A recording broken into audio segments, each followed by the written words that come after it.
The idea of interview, we all know, is the final step in the entire scheme of civil services exam. Interview is regarded personality test and it requires a very clear plan for preparation, practice and application. That final day's output needs to be very good. So, at India for IAS, through the Marghadarshi program, we have holistically designed this span of Marghadarshi. Here, we ensure from the start, which is from the filling of the detailed application form, analysis of that is the detailed application form. Further, we have innovated our own program called Zero Mock. Zero Mocks is where we test the aspirant with zero preparation of where they stand with respect to their interview. Further, we go ahead and conduct a one-to-one session. Now, one-to-one sessions are conducted by our own chairman, Dr. Kedar, and he ensures a rounded personality is present and whatever strengths and weaknesses that needs to be modified can be worked along. Finally, the student enters a mock interview, and here the panelists come from a wide array. All our panels are chaired by Dr. Kedar. To very briefly tell about Dr. Kedar, he is an assistant chief secretary level officer, IAS retired. So he comes with more than 30 years experience in government sector. He also has experience in corporate. Who better than Dr. Kedar to answer this? Understand the necessity, the purpose of an interview, the preparation and the ideas about interview from Dr. Kedar himself.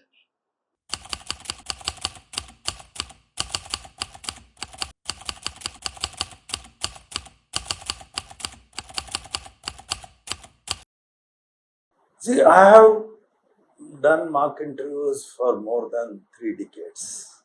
Of course, I'll be able to recollect most of them, but it's not fair to put their name. But I always felt that persons who are enthused or inspired, they are the best people who are going to perform. So the strength comes from inside, not from outside. Those are the people who are the best.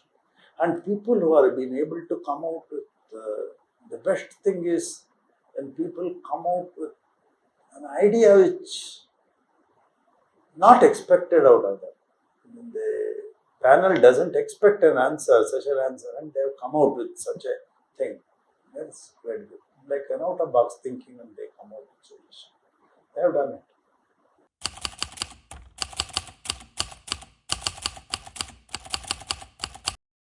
What you are talking is either the policy level or the practical level. That is, it could be an implementation or it could be an approach.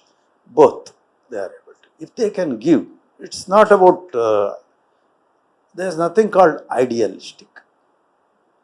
So it's actually a theory which is equally important, and then its implementation. Principles and practice. So if they can give, because they are also given a situational questions, so then they should be able to answer.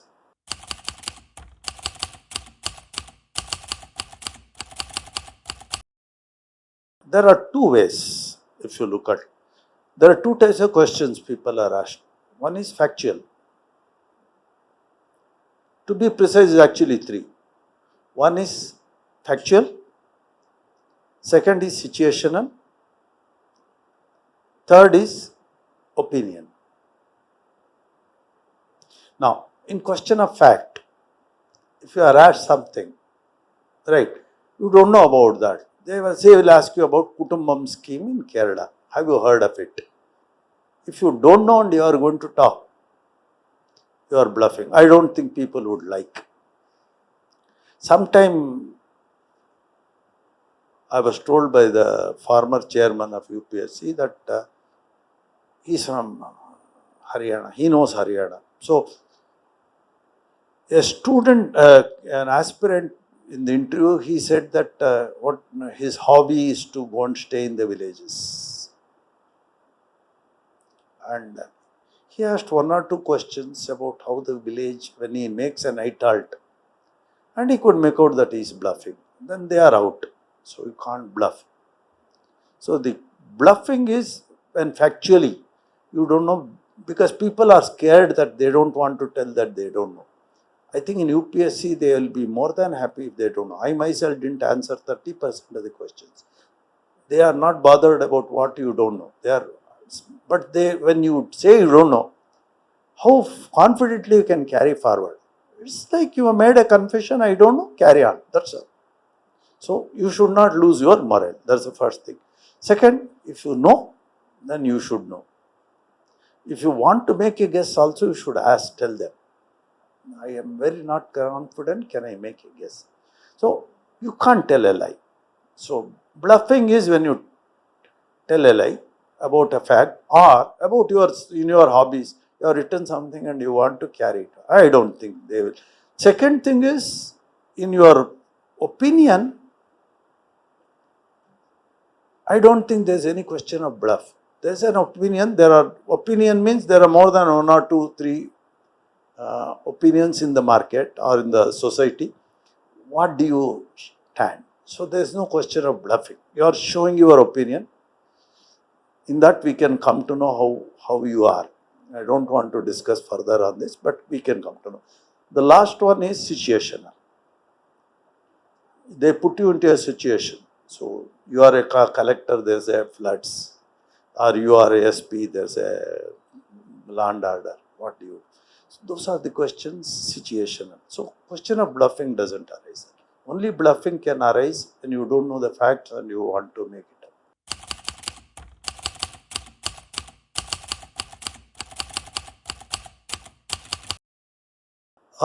In fact, as you rightly say, two things.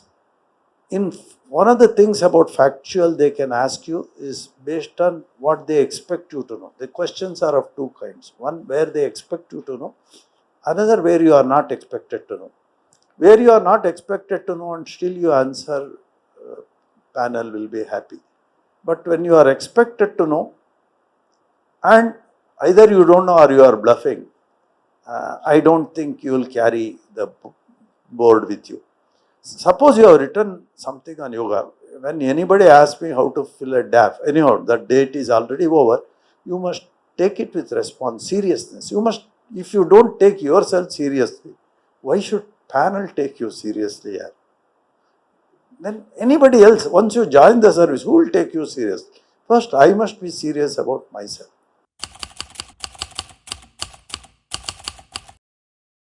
Mock sessions are important in a few ways, but the most important one that I feel is for people who did not get exposure in their life to speak or face interviews, and if they first time go to UPSC, there will be butterflies in the stomach. Let's be honest, anybody. I think even if tomorrow I have to go and face IAS interview, I will also be hesitant to get into UPSC building itself. It will be obviously. So, chances are that if you have attended a few, possible that initial butterflies, it will vanish within 3-4 minutes. Otherwise, it will linger on. So, that's the first is the butterflies. Second is, we don't get opportunities where you speak in an intellectual way. Because normal our life is we only ask about food is over, sleeping, what is it, regular routine life, either with mother, father, friends, nothing, you don't. So this you get an opportunity to answer or make a conversation on a serious subject. I don't think I and you in private we can be converse like this seriously. I'll be only talking, how are you, what did you eat? So in UPSC they expect a conversation. To carry on such a conversation, some practice. That's why even I suggest that even people who come before me, I say, this should not be the only one. You must attend many more. Because that's look, UPSC interview is something we all evaluate. A great opportunity. So we should practice. Last one. Okay, last but one is that you will learn the type of mindset of the panel. when they look at you. See, when I look at you, I will be tempted to ask some type of question. If I see somebody else other than you, I may ask some other type of question. So it's possible that he will try to get the trend if he is there. Of course, now the last one. If you are lucky, one of the questions that have been asked in the mark, in any of the marks, you get there. Once you have heard a question, you feel very comfortable. You feel already at home. Lucky, but even if one question out of 20, you have heard it earlier, it's always.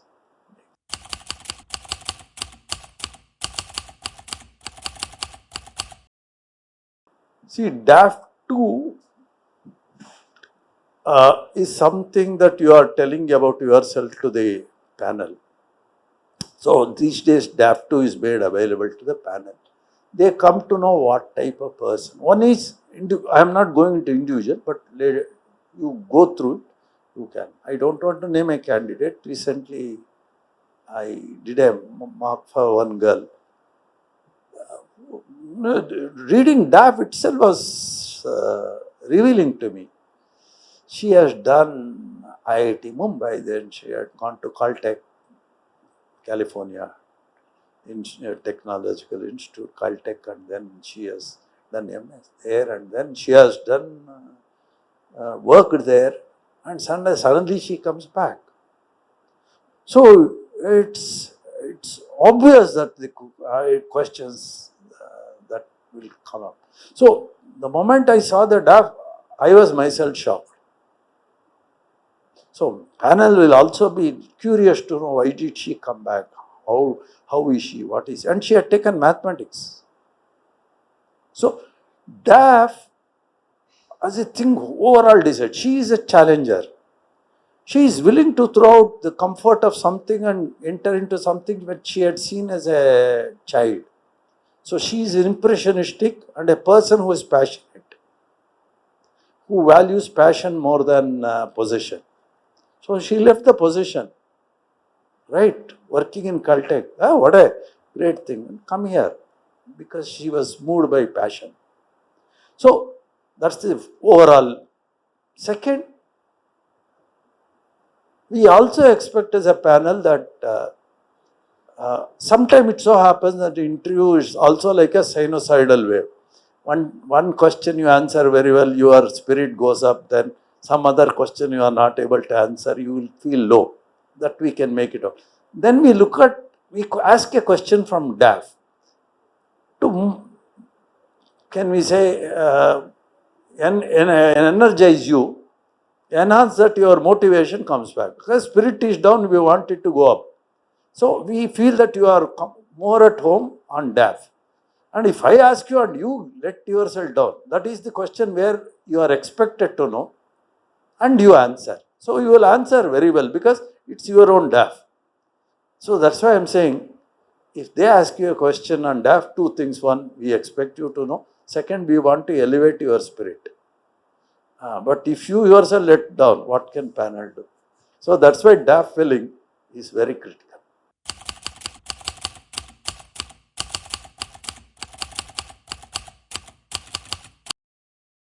See, sinusoidal wave is like ups and downs because it's not about panel, it's about you.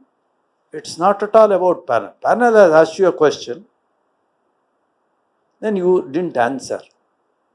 You will obviously feel low. And more so when the member says, sorry, you are wrong. So you are down. Right. Panel also is not there to find fault with you. They want to know also, to get to know deeper, and they want you to be in good. They don't want you to be overconfident also, but at the same time, they don't want you to be low. So they themselves will ask you some simple questions to boost your spirit. Then they will continue with the interview. So to that extent, the panel itself helps you. Now, from candidate side, you should also know that once the answer is over, just now I was, 2 days back I was talking to one of the candidates. His problem was, very bright candidate, scored reasonably good marks. But he was living in the previous answer when the next question is already asked. Over. You should learn that answer you didn't do well. Over. That's like that. It's out of the.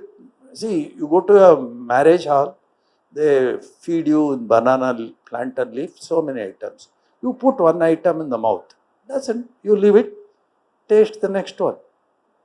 Will you miss the feast? No. One item is not good. That's all. So if you have that spirit, then only you should carry on. You should learn to live with this. So that's why you should also, and mark will enable you that in mark also you will learn that how to cope up when you have not answered very well. You always feel that you would have answered better. See, hindsight is always good, but hindsight doesn't help you.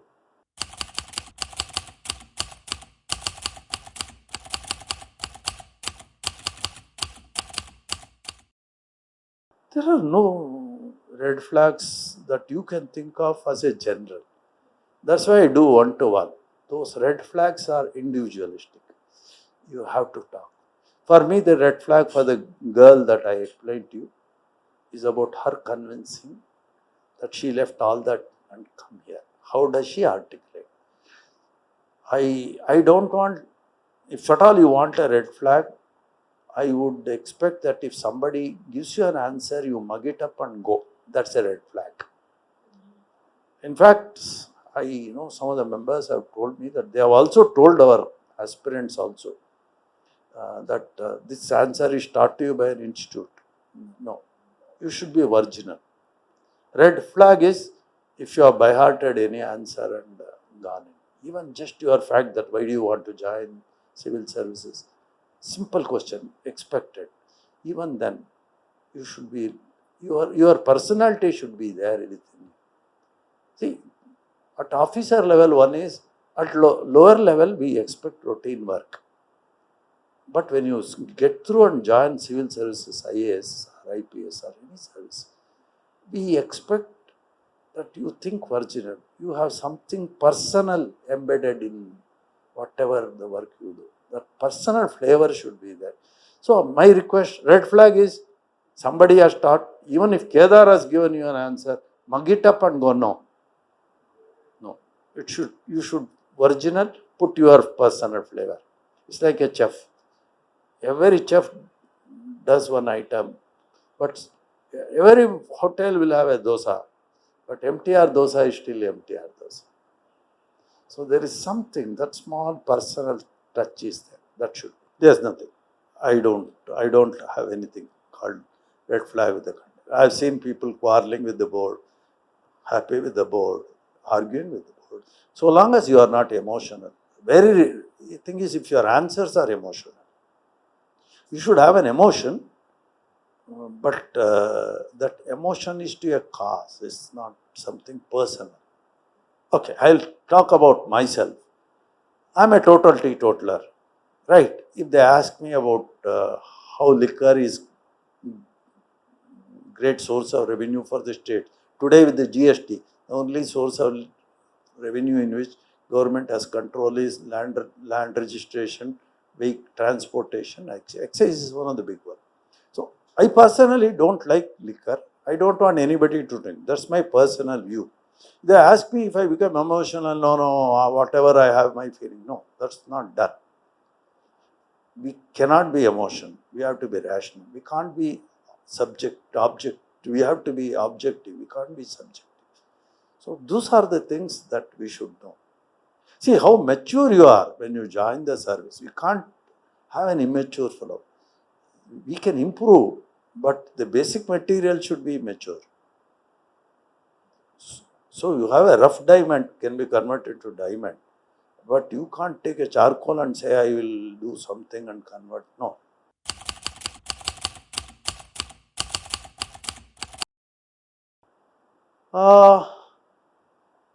I have only my thing is whatever dress you shouldn't. It should show that you take yourself seriously. That's all. If you go in a very casuals and you take yourself casually, that maybe then you have to explain that why you are so casual about your dress. But otherwise, any dress, I don't prescribe any dress, but whatever you wear, you should appear uh, smart. That's all.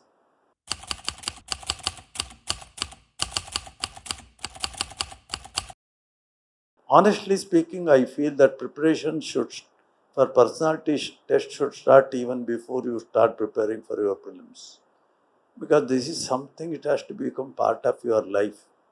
Okay.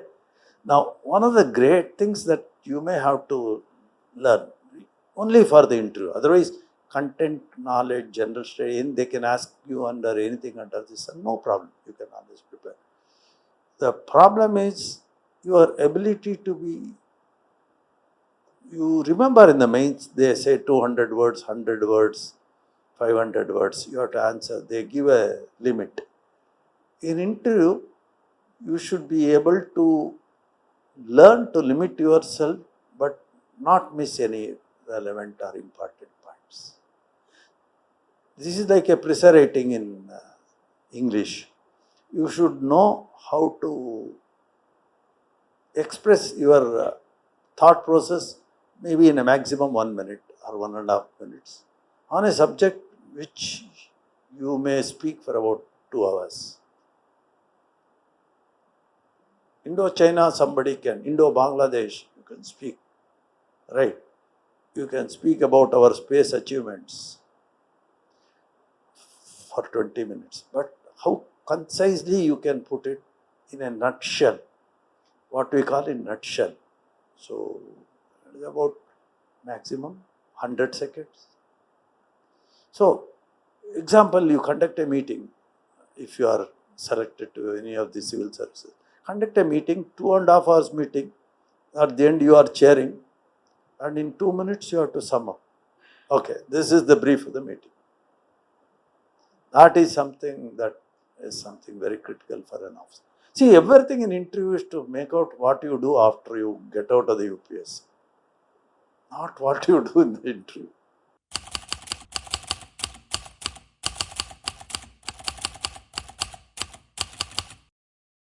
Let's see, then we see the 3 stages. One is prelims. Prelims is how fast you can comprehend, and there's a logic and reasoning. So, fast comprehension, logical thinking, and reasoning. So, that's all we grasp. Second, in the written exam, your thoughts are converted into words into sentences in the written format. That we come to know how well you have done. Now, your thought process are also can be converted into sounds instead of words on a paper. It's words through sounds. Now, specialty about sounds as compared to what you write with a pen. Sounds can convey your stress on that particular word. The way you pronounce a word, how are you? When you write it, you can't. But when you are speaking, the tone can tell you that you are concerned about you, or you are just asking a fact, or you are even almost warning you, like how dare you are. So, words, the way you put it across, how you articulate, your tone, tenor, sympathy factor, all that counts. So, when you are an officer, when you are handling a law and order situation, you have to be tough. But when you are talking to a poor peasant who has come all the way 100 kilometers for one land problem, the way you talk to him has to be soft, sympathetic. When you are talking to your person who has not done his work, so tone, tenor, all that changes. So we want to know whether you are able to articulate. See, whole idea is whether you can impress the other side. See, in our services or any services, it's not what you work at lower level. It's true of not only government sector, even in private sector, senior officers are not meant to work. They are meant to make others work. So that means your ability to impress upon others. How do you impress? You don't keep writing notes and give it to them. Oral communication, most of the time, 60 to 70% of the time, we are impressing the other side mostly through sounds. So if you can't impress, nobody will be moved to work for your project. Nobody will even do his routine work here. Forget inspired works. So that's the reason interview is very, very critical. Your knowledge we already know, but how do you convey that knowledge to impress upon somebody? Second, suspense is something, see, most of the time, about 25 to 30% of the time, we are suddenly put into a situation. You are suddenly asked a question which they can do only here, not in the written exam. They can ask you, put you into a difficult situation, they can shake you up. And how do you, when you are disturbed and then asked a question, how well your knowledge comes to your rescue? That is something, call it sharpness, whatever it is, but how well your knowledge comes to your rescue when you are put into a critical situation. That shaking can be done only here. Suspense is only in the interview. Suspense is not in the written. Moment question paper is given, is all over. Suspense is over. Here, no, suspense is not over because next question we don't know where it comes from.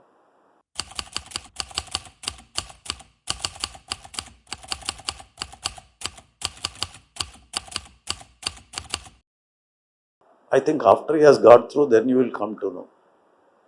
I don't think there's anything recipe. As I told you, the only recipe is your thoughts. When you convert it into sounds, one, it should convey what you were thinking to the other side. If there is no clarity, you will leave the other side cluttered. He doesn't know what the boss wants. So the only way you have to prepare is when you speak, ask the other fellow whether he has understood what actually you wanted him to understand. That's one trait you should learn. Of course, that's also called management jargon, it's called feedback, but that's the thing. So if you want to really do something for him to speak to somebody 5-6 sentences, ask him what he understood by that. If it is same thing that you actually wanted to convey, then you have done it. Then what he tells you shocks you, then you are not there. So you have to refine further. You are cluttering. So knowledge plus communication. Oral communication, yes. And spontaneity. Spontaneity. They ask you sudden question. Next question, somebody has asked you on Vijayanagar Empire. Right. The next question is about SPEDX. Right. The next question is about why did you do engineering and want to join IAS. The next question is what is your father do? So you don't know. Then next question could be what is your view about Bangladesh happenings. Is it good for Hindu-Muslim relationship there and here minority relationship? So opinions, questions where you can answer in different ways. And what is the best way that you want to, which really reflects. You can't make it out. You can't make it up. You have to be true to yourself.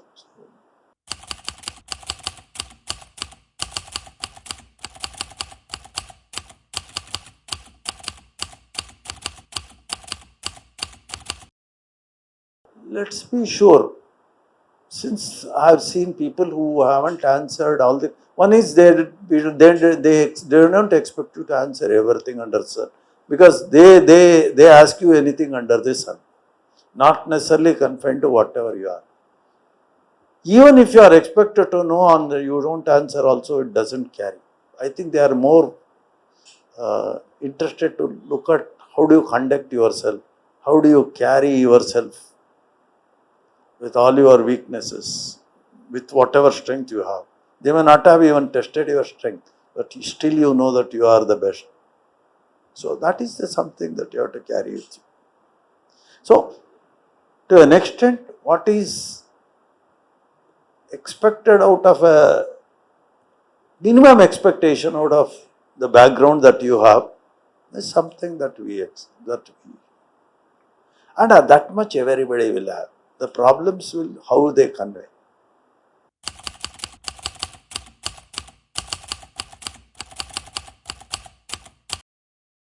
Very difficult because anybody entering inside, you will have butterflies in the stomach. How soon you get over that? If you learn that through your mock interviews. If your interview is about 30 minutes, 3 minutes, 2 to 3 minutes, anybody will be under tense. And if you are lucky, the first question you can answer, then at least after 5 minutes, at least 3-4 minutes, if you are back to your own spirits, then no. So, and definitely you shouldn't go with a mindset there's an adversary on the other side. They are also willing to find out what you are because they also are interested in the job of finding a more suitable man, more suitable person. And all of them know that your ability to articulate well when you are put in a work, when you are put in a field, when you are put in charge of a project, in charge of a ministry, how well you can articulate your ideas, how well you can talk, how well you can impress people to work with you. So they are also interested to know. They are not there to find fault with you. If you can go with this attitude that they are not there to find fault with you, but actually they want to find out more about you. And 2-3 minutes, everybody will. I told you even I will have butterflies in the stomach. Somebody says I didn't, that maybe a very exceptional case.